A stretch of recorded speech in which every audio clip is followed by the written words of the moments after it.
Hi everyone, I am Anup Kumar. So today onwards we are going to start spoken English class. So you everyone must be knowing the importance of English. हम सबको पता है कितना महत्वपूर्ण होता है English बोलना और इंग्लिश सीखना। तो आप लोगों को मैं इन क्लासेस में आप लोगों को बहुत आसान तरीके से और बहुत सिंपल तरीके से सिखाने की कोशिश करूंगा। हम लोग ग्रामर का उपयोग करेंगे लेकिन मिनिमम, जब हमें जरूरत होगा तभी हम क्या करेंगे, ग्रामर का उपयोग करेंगे।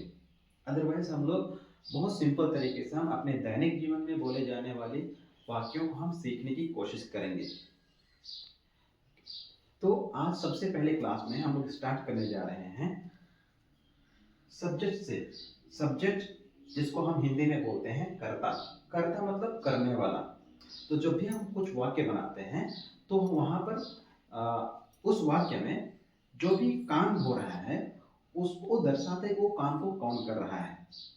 जैसे मैं पढ़ रहा हूं, तो ये पढ़ने का काम हो रहा है, तो पढ़ने का काम कौन कर रहा है इस वाक्य में? मैं। तो जो शब्द है मैं, उसको हम बोलते हैं कर्ता। तो उसी प्रकार से हम लोग के पास में अनेक कर्ता हैं, अनेक सब्जेक्ट्स हैं जिसको जानना बहुत जरूरी है। वाक्य बनाने के लिए हमें कर्ता का होना जरूरी है। जो भी कार्य होता है, जो जैसे हम बात करते हैं, हम पानी पी रहे हैं, हम क्या कर रहे हैं? पानी पी रहे हैं। तो पीने का काम कौन कर रहा है? हम लोग पानी पी रहे हैं। तो ये जो हम है इसको बोलते हैं कर्ता। तो इस प्रकार से हम लोग के पास में कर्ता है। जैसे हम देखते हैं सबसे पहले आई। इंग्लिश में आई का मतलब, हिंदी में इसका मतलब होता है मैं मतलब मैं। उसके बाद में वी का मतलब होता है हम या हम लोग। उसके बाद में अगला जो करता है सब्जेक्ट है वो है वी। यू का मतलब होता है आप या तुम, या अगर हम बात करते हैं एक से ज्यादा लोग की बात करते हैं तो आप लोग या तुम लोग। उसके बाद में दे का मतलब होता है वे या वे लोग। जैसे वे पढ़ रहे हैं, वे पढ़ रहे हैं, पढ़ने का काम कौन कर रहे हैं? वे लोग। उसके बाद में हम लोग पास में अगला करता है वह है ही मतलब उसका मतलब होता है वह। और ये किसके लिए उपयोग होता है? मेल के लिए उपयोग होता है। मेल यानी कि पुरुष प्रजाति के लिए उपयोग, पुरुष के लिए उपयोग होता है। जैसे अगर कोई लड़का कहीं पर खेल रहा है तो हम बोलेंगे कि वह लड़का खेल रहा है, वह लड़का खेल रहा है। उसके बाद में अगला जो सब्जेक्ट है वो है शी का मतलब होता है वह। और ये किसके लिए उपयोग होता है? फीमेल के लिए उपयोग होता है। जैसे कोई लड़की पानी पी रही है तो बोलेंगे, अगर उसका नाम लेते हैं जैसे रीता पानी पी रही है या रीता इज ड्रिंकिंग वाटर, तो हम उसके जगह में हम उपयोग कर सकते हैं वह। तो वह के लिए हम उपयोग करेंगे क्योंकि हम लड़की के लिए उपयोग कर रहे हैं, इसलिए हम उपयोग करेंगे शी का उपयोग करेंगे। She is drinking water. उसके बाद में हम लोग के पास में अगला जो सब्जेक्ट है वो है इट का मतलब होता है यह। और ये किसके लिए उपयोग होता है? वस्तु के लिए। जैसे हम बात करते हैं पंखे की बात करते हैं, आप सबको पता है पंखा कहाँ आप लोग के घरों में होगा। तो पंखा के लिए हम उपयोग करेंगे जैसे इट कैन वर्क 24 आवर्स। तो यह 24 घंटे काम कर सकता है। तो वहां पर हम उपयोग कर रहे हैं वस्तु के लिए इट का उपयोग। तो ये जो सब्जेक्ट है इनका ऑब्जेक्ट भी होता है। ऑब्जेक्ट मतलब कर्म कर्म मतलब होता है कि जो कार्य कर रहे हैं वो किसके ऊपर पड़ रहा है।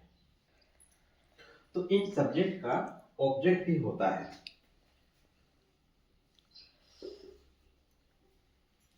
ऑब्जेक्ट्स मतलब होता है कि जो हम काम कर रहे हैं वो किस चीज पर असर कर रहा है। ओके।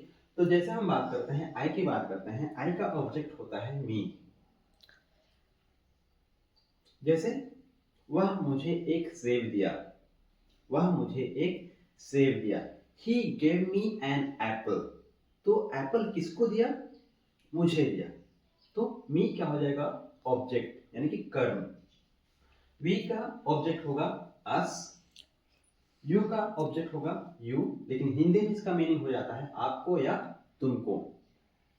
उसके दे का ऑब्जेक्ट है देम, ही का ऑब्जेक्ट हिम, शी का ऑब्जेक्ट हर, इट का ऑब्जेक्ट इट। यहां पर ध्यान दिए होंगे कि यहाँ सब्जेक्ट में यू सेम है और ऑब्जेक्ट में भी ये जो है सेम है। यू और इट सब्जेक्ट और ऑब्जेक्ट में दोनों में क्या रहता है, सेम रहता है। तो ये चीज आप लोग को जानना बहुत जरूरी है पहले क्लास के लिए। इसको आपको याद रखना पड़ेगा, सब्जेक्ट को और ऑब्जेक्ट को। यहाँ पर बेहतर होगा कोई रीजनिंग ना करें, इनका मीनिंग आप जाने बेहतर होगा, क्योंकि इसके बिना हम वाक्य को हम नहीं बना पाएंगे। ये बहुत ही जरूरी है। इसलिए इसको इतना अच्छे से याद कर लीजिए कि अगर आपको कोई आता है और बोलता है, अगर आप सो रहे हैं और आपको पूछता है आई का मतलब क्या होता है, तो आप तुरंत नींद से जागो और बोलो कि आई का मतलब मैं होता है। तो इस प्रकार से आप इसको याद कर लें, ताकि ये जो हम सीखने जा रहे हैं ये इसका लागू हर समय हर बार होते रहेगा। इसके बिना हम कोई भी वाक्य नहीं बना सकते हैं, इसलिए बहुत ही ज्यादा जरूरी है। तो जैसे हम शुरू किए हैं ये जो क्लास स्पोकन इंग्लिश का, आइए हम आकर चैलेंज लेते हैं, सब एक्सेप्ट करते हैं चैलेंज कि हम इंग्लिश बोलना सीखें। तो कुछ करने के लिए तो हमें कुछ मेहनत करना पड़ेगा, बिना मेहनत के हमें कुछ भी हासिल नहीं होता। यहाँ तक हम जब खाना खाते हैं तो हम लोग को प्लेट से मुंह तक खाना को लाने के लिए मेहनत करना पड़ता है। तो सीखना है तो हमें मेहनत करना पड़ेगा। तो आज के पहले क्लास में बस इतना ही। अगले क्लास में हम देखने जा रहे हैं वर्ग। तो ये रहा आज का पहला क्लास, और आप लोग से रिक्वेस्ट है कि आप लोग जो भी हम सीखने जा रहे हैं उसको आप कॉपी में नोट डाउन करें सीक्वेंस में डे वाइज, ताकि आपको दोबारा रिवाइज करने में कोई परेशानी ना हो। और आप लोग से और भी कुछ रिक्वेस्ट है, जैसे आप जो भी हम सीख रहे हैं उसको आप अवश्य प्रैक्टिस करें, उसको सीखें। इसके अलावा आप जैसे हम शुरू कर रहे हैं स्पोकन इंग्लिश का क्लास, तो आप लोग से और भी रिक्वेस्ट है कि आप पढ़ने का आदत डालें। क्या क्या पढ़ सकते हैं आप किताब पढ़ सकते हैं, कोई भी क्लास का कोई भी चीज़ है। हाँ, कोशिश कीजिए कि आप लोअर क्लासेस के किताब पढ़ें इंग्लिश का, क्योंकि वहाँ का जो लैंग्वेज रहता है वो बहुत सिंपल रहता है, ताकि हम उसको समझ सकें। उसके बाद में आप पढ़ सकते हैं इंग्लिश का न्यूज़पेपर, या फिर आप देख सकते हैं कार्टून, जो छोटे बच्चों को रहता है इंग्लिश वाला कार्टून। वहाँ का जो लैंग्वेज रहता है बहुत सिंपल रहता है और वो स्लो रहता है, जिसको आप बहुत आसानी से समझ सकते हैं।